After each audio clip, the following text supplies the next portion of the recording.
Hey everyone, I've got one car for you this week because this is going to be a rant. I think some of you probably enjoy when I'm annoyed at a diecast. Some of you might not.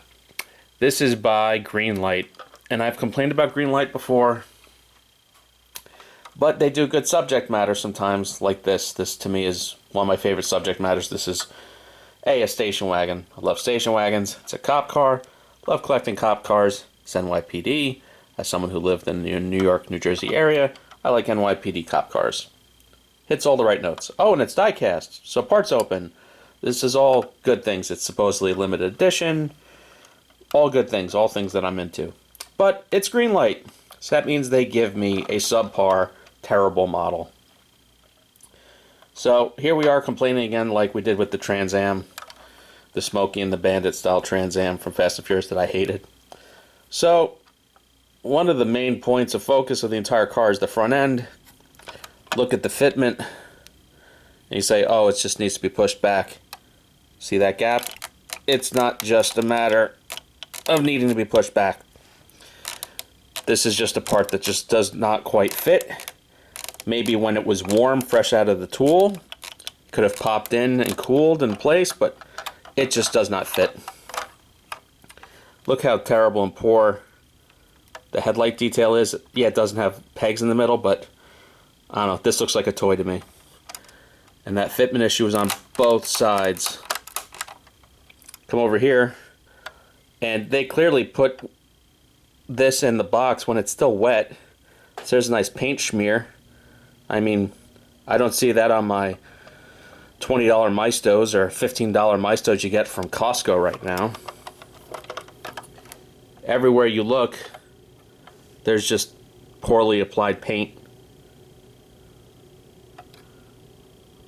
Poorly applied paint pretty much everywhere. I mean, look right here. I don't know if the camera picks up, but the paint gets incredibly thin. You see it blew out more and more. And then at the base of the A-pillar, they just gave up. I mean, I don't know what people's expectations are, but this retails for about $70 to $80. And unforgivable. Look at the light bar on top. I don't know if you can make it out, but it is canted in the wrong direction. It is just crooked. And the way it's installed, I mean, there's red smears from like the gluing process. I mean, this is bad.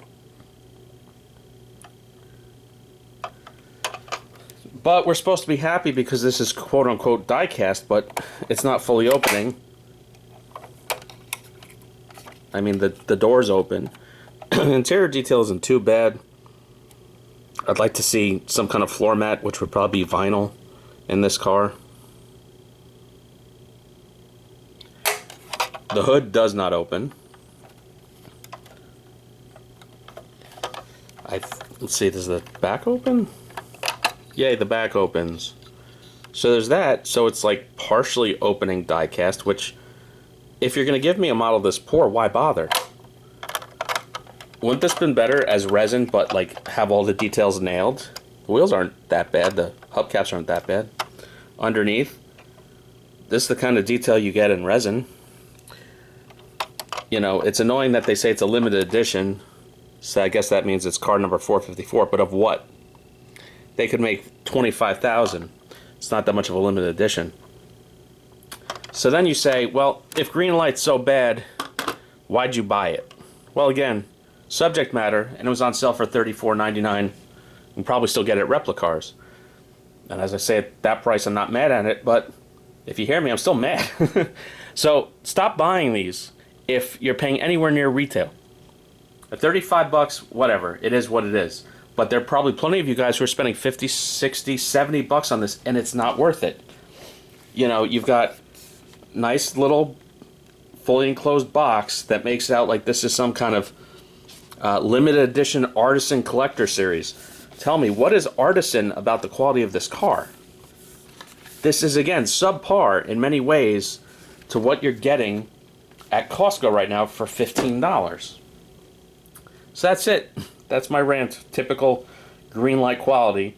and I'm a sucker for buying it, but at least I paid half price. So that's it for this week. Tune in next week. Please like and subscribe.